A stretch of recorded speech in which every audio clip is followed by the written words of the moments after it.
أشهد أن لا إله إلا الله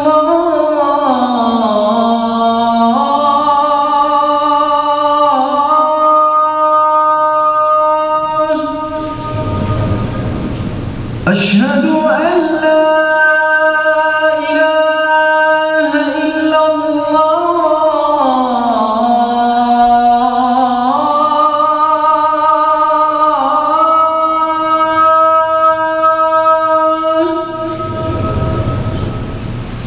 أشهد أن محمدًا رسول الله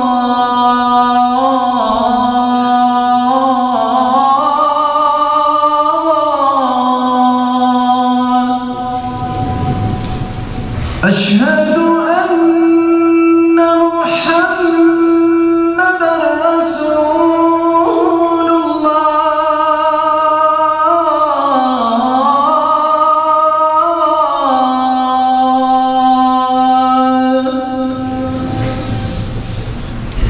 حي على الصلاة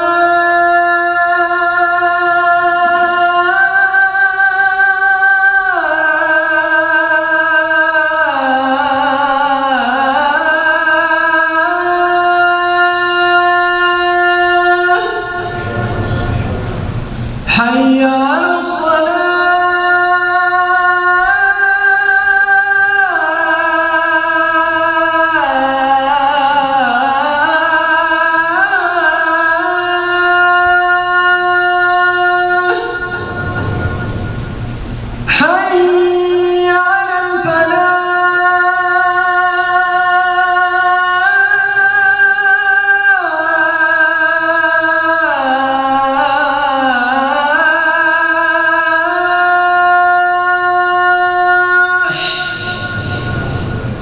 حي على الفلاح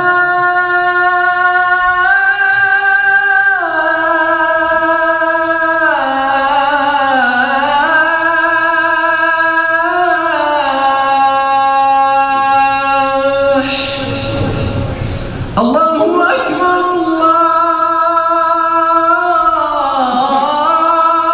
الله أكبر لا إله إلا الله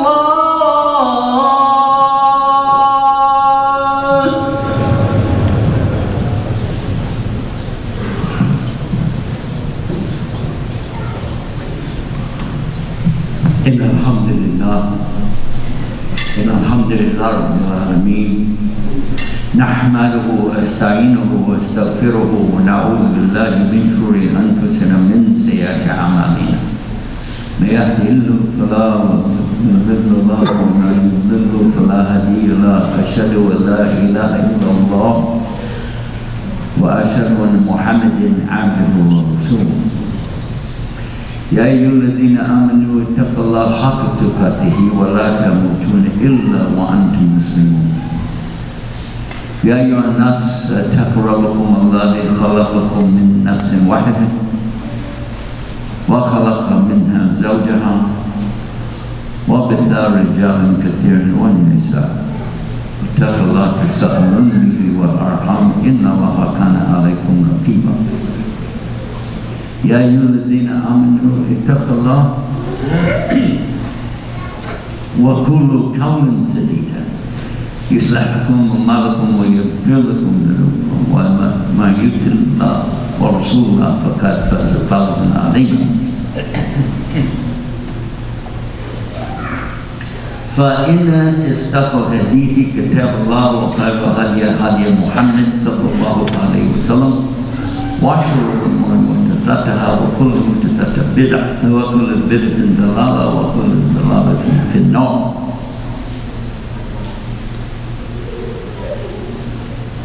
قال الله سبحانه وتعالى في القرآن الكريم أعوذ بالله من الشيطان الرجيم وَأَعْتَصِمُوا بِحَبْلِ اللَّهِ جَمِيعًا وَلَا تَفَرَّقُوا. The hadith of the Rasulullah sallallahu alayhi wa sallam are mubin, crystal clear, on the subject of the divisions which can occur amongst the faithful. And when I say faithful, I'm talking about since the time of Adam alayhi salam. Because with the Prophet sallallahu alayhi wasallam, he said, as the Yahud or Nasrani, as the people of the book, the Ahlul Kitab, divided into 71 or 72 groups or farqa. So you, means the Muslims, will divide into 73 and all of them in the hellfire, except for one. And he said, this is what me and my companions are upon today. When I came into Islam so many years ago, almost 3 decades, I heard about this hadith.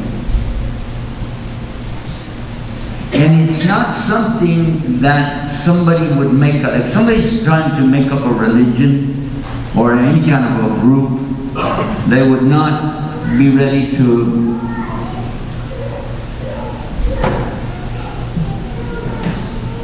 better mom?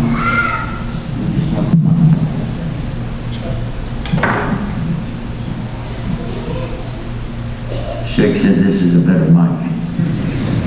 Alhamdulillah. It is not something that you make up. If you're trying to invent a religion or a group of any kind, one thing you would not do is tell the followers that eventually they're going to fall apart.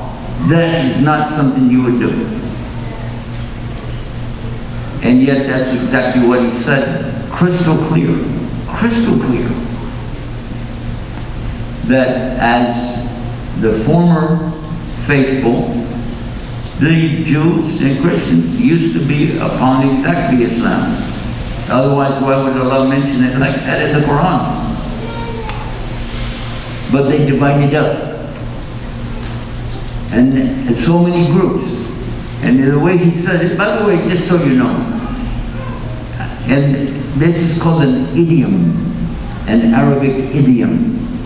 It doesn't mean you need to count each of the groups of the Jews and each of the groups of the Christians or each of the groups of the Muslims. In Arabic, especially in their times, when they would see a small group of birds fly over, they would say, there's 7. And if it was a really large group, they would say 70. It was just to give you an idea. Like we say a dozen, more or less, half a dozen, more or less. This is the idea. But then when you say the one after it, it's kind of like when your mother tells you, don't slam the door. When you come in the house, don't slam the door. And somebody slammed the door. I told you don't slam the door. I told you 100 times, don't slam the door. Actually, she just said it 3 times, right? But she's saying it. Then the next time somebody come in, slam the door, I told you 101 times, don't slam the door. The emphasis is not on the number, the emphasis is on the don't slam the door. And in this way, Allah has made it clear for us with expressions about 7 and 70 and 40 and so on. You don't have to count those numbers when you hear them. And with the Prophet ﷺ, in this particular hadith, it has so much emphasis not on 71, not on 72, not on 73. The emphasis is on don't separate. The translation of the ayah that I was reading to you, actually this ayah occurs immediately after يا أيها الذين آمنوا اتقوا الله حق تقاته ولا تموتن إلا وأنتم مسلمون. You hear this every Jummah, probably.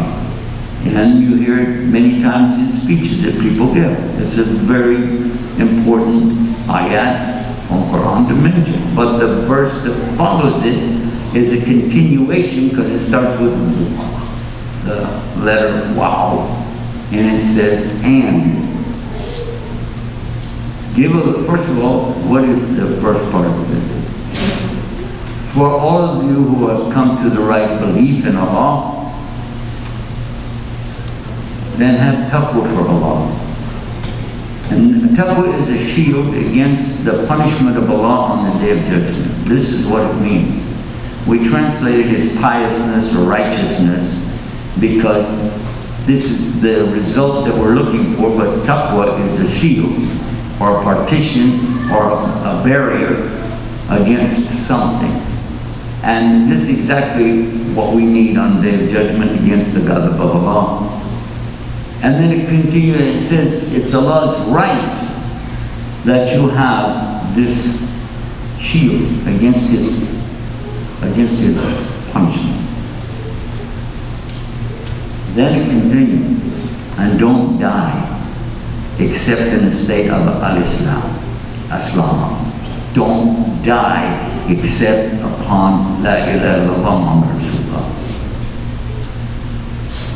But then it continues, and doesn't go there with that. And hold tight, all of you, to the habl of Allah, the rope of Allah, the cable of Allah. Hold on tight. The scholars, they have told us that this is the deen itself. Hold tight to the deen of Islam. What is the deen? It's the way of life of a Muslim. Exactly what our Prophet ﷺ and his Sahabi were upon at their time.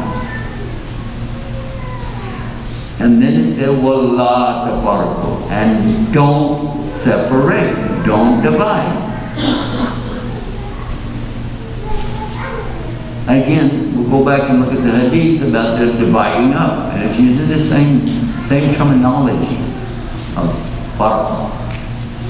And by the way, farqa in itself this is not a bad word. Farqa is not a bad word. In the Quran, chapter 25 of the Quran is called Al-Furqan, same word. Because this is a division and a distinction between haqq and batil, between evil and good and evil. To make a distinction. You should make a distinction. But when you make a distinction between you and others, be careful.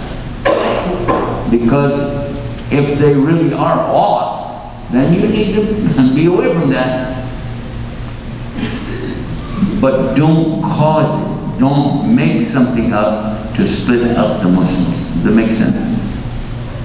Because the Rasul ﷺ said that all of these groups, all of this farqa is going to be in the hellfire.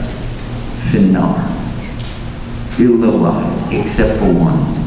And he says, the one that me and my companions are on today. And may Allah make us all of those people who are on the same thing.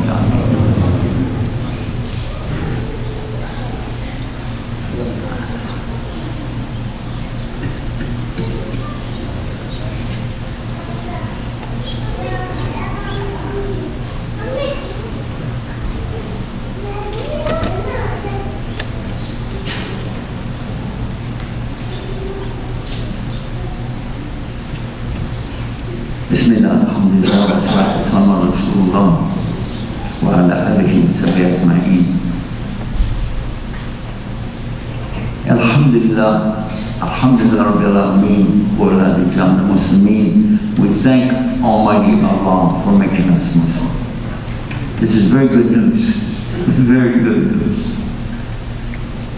And we want to be of those that when we die that will be upon on this way of life, this deen of Allah, be on what our Prophet ﷺ and his companions were on. When I came into Islam, as I was saying earlier, I heard about this hadith, and immediately the people that were telling me the hadith were acknowledging that some other group within the same masjid were not of us, is what they were saying. And mentioning this hadith, they said, we are the ones who are on this, the good group. Being new to Islam, I wanted to go meet all the brothers, sit with all the people, listen to everybody. But it doesn't matter. I want to hear what their story is. I already was a Muslim, alhamdulillah, that's good enough, but what's going on with the Muslims?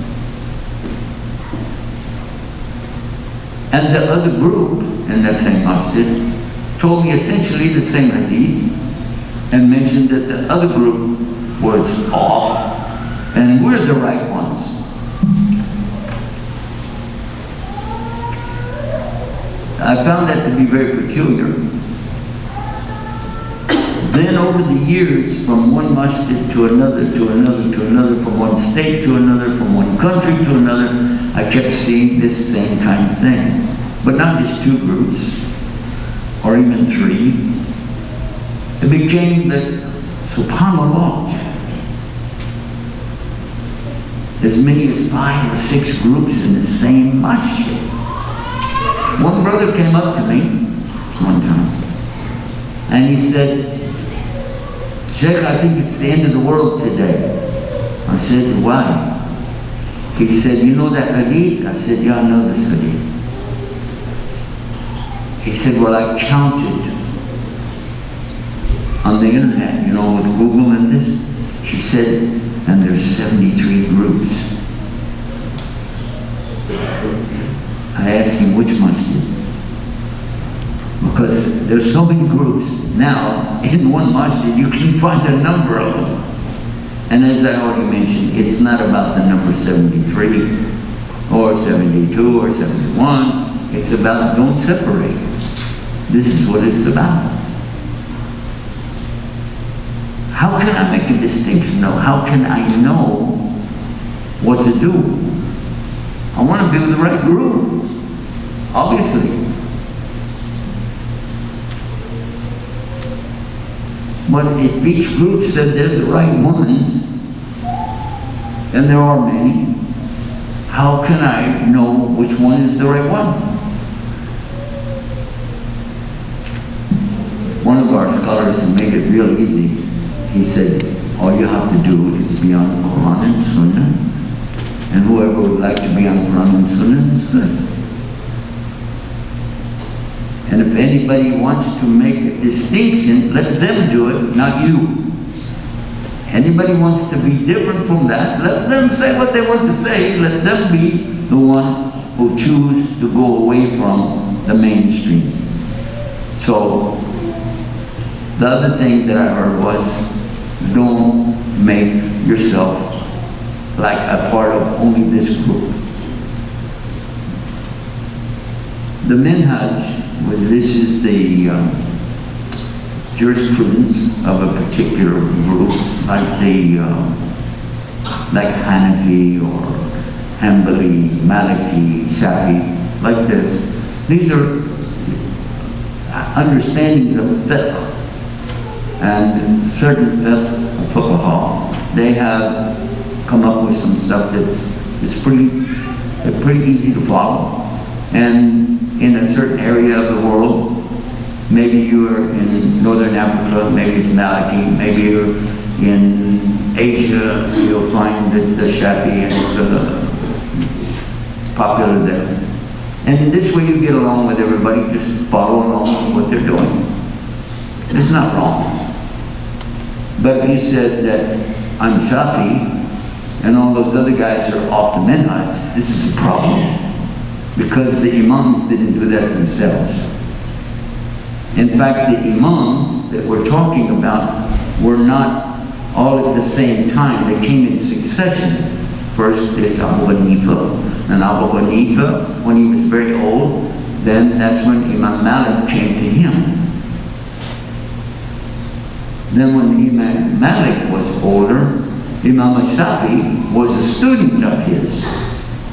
And then when Imam Shafi is older, Imam Ahmad was a student of his at one time. So if you understand that, they're learning from each other, sharing from each other, and definitely not trying to make different groups. So we need to be careful about that, very careful about that. As far as some of the other groups that we hear about with labels and so on, if you have to predicate your particular kind of Islam with some type of a descriptive adjective, this is a problem. This is a serious problem. Is it not good enough just to say I'm a Muslim? And if you say no, that's not good enough. Well, Allah said in the Quran that He named us Muslims. What's wrong with that? You didn't like that? And the Prophet ﷺ and all of his followers, they call themselves Muslims. That's it. And for a simple person like me from Texas, Muslim is good enough. I get enough hassle from non-Muslims about that subject. Why would I want to make a bigger problem in the Muslim community? Make sense or no? You know you're not supposed to talk, but you can knock your head, right? If you're still awake. All right, cool. I just want to make this point. Dividing up into groups is not going to help our case. In fact, it makes it real difficult for us to reach out to the non-Muslim when we're so busy fighting amongst ourselves about exactly how to move our finger in the salah, or where to put our hands in the salah, or exactly what time you start the fasting or break the fasting during Ramadan. These kinds of things don't help. They hurt. And eventually, even Muslims fighting against each other. I have visited countries and places where I actually witnessed, I got there right afterward, a Muslim had killed another Muslim over this subject. Over this subject, about you're wrong and I'm right in my Islam. And how is that? How is it? In one case, somebody cut off the head of one of the Imam's sons in a place that I was at. Unbelievable. Unbelievable. For all of the division that I saw amongst the Christians, I never heard about something like that. Just a couple of years ago, a dear friend of mine in another country, who was a Mufti, him and his son were shot at. They were trying to kill him. Muslims were shooting at them with a gun when they got into their car and drove away. So, this is not acceptable. And the one that can make a difference is you. You can make the difference. All you have to do is just stay on Islam and stay out of other people's business. Simple as that. And if you said, but this brother is this and this and this, make dua for him. Ask Allah to guide him. Does Allah guide people? Then ask Allah to guide him. It's not your job. Let me share with you another type of group that was, and still is, a real big problem. And that's a group who know a little bit. They know a little bit, but what's that expression? A little knowledge is dangerous. Very dangerous. Because the hadith that they'll quote, the ayahs that they'll quote, are not even a complete ayah, not even a complete hadith, and definitely not with understanding. I'll give you only one because this is just a Jummah Kutbah, not a big lecture, but I want you to think about this. A hadith of Rasul sallallahu alaihi wasallam is very famous hadith. It said, Ad-Din naseeha. Ad-Din, which means what? The Deen of Islam. The way of Islam. Ad-Din naseeha. The Deen is naseeha. They translated this as the way of Islam is advice.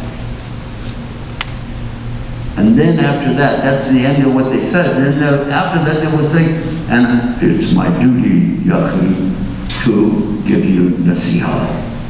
Your pants are too long. Your miswak is too short. And your beard doesn't cut it. It doesn't work. The hijab, no, you got to cover up more. Yeah, it's my job. I call these people the Bismillah police. Did you say Bismillah? No, go out of the room and come back in and you have to say Bismillah. Did you come in on the right foot? Astaghfirullah, brother. Go back out and come in on your right foot. Astaghfirullah. We've all seen it. Every one of us know what I'm talking about. Ad-Din naseeha, ya. Is that the whole hadith? Huh? Is that the whole hadith? What do you mean? Was there more? Actually, according to the scholars, they said there's a lot more to this hadith. It continues. The companions who heard him say that said, to whom? To whom is this naseeha? Qala Rasul sallallahu Allah, to Allah, and to His book, and to His Prophet, and to the Wali Amr, the one who is responsible for the community of Muslims, and to the general public. Now go back and try to look at that translation. It doesn't work. Because advice, do you tell Allah what to do? I don't think so. Even as a Christian, I didn't try to do that. And do you tell the book of Allah what to do? Can you give advice to the Quran? Or advice to Rasulullah sallallahu alaihi wasallam? Or you're going to give advice to the Wali Amr? I'd like to see that one.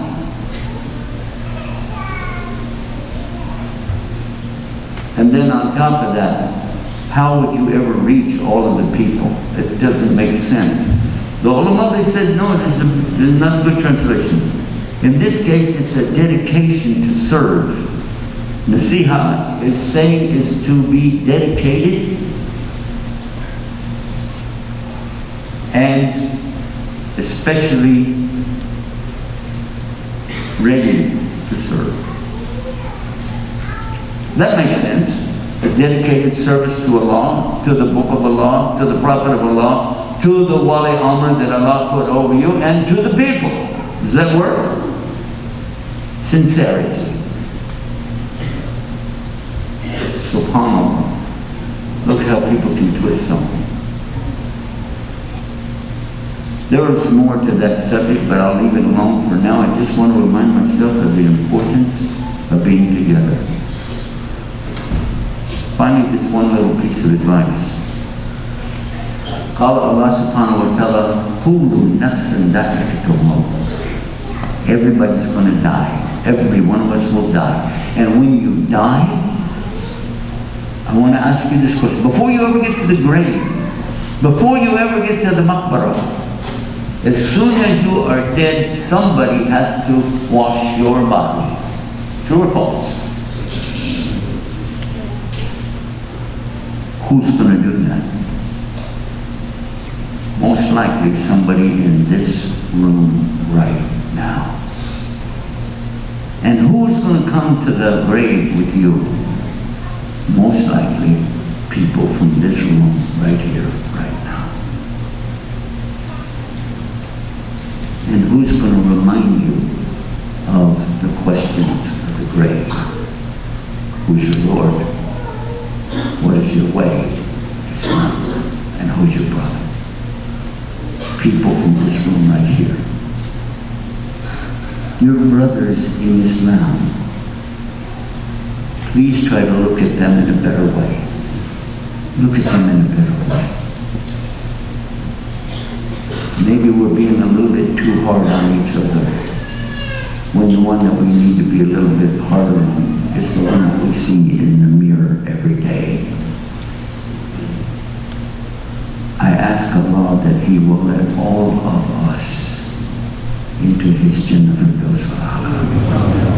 I ask Allah that He will let us be with our Prophet Muhammad sallallahu alaihi wasallam. I ask Allah to forgive us all, to guide all of us, Adina, to guide all of us to the Sirat al-Mustaqim. Ameen. May Allah forgive us, Allah guide us, and make us a good example from right here in Delaware to the rest of the Muslims around the world, and not let us make barakah. This is from Shaitan, na'udhu billah, and for all of us, give a little bit of room for your brother. Maybe I don't know a lot, and that's probably true. But at least I'm trying, and I'm sure all of you are trying to do something. So let us ask Allah to make what we're trying to do work for Him, and put us all in His Jannah. Ameen. Ameen. ربنا آتنا في الدنيا حسنة وفي الآخرة حسنة وقنا عذاب النار. ربنا لا تزغ قلوبنا بعد إذ هديتنا وهب لنا من لدنك رحمة إنك أنت الوهاب. اللهم صل على محمد وعلى آل محمد كما صليت على إبراهيم وعلى آل إبراهيم إنك حميد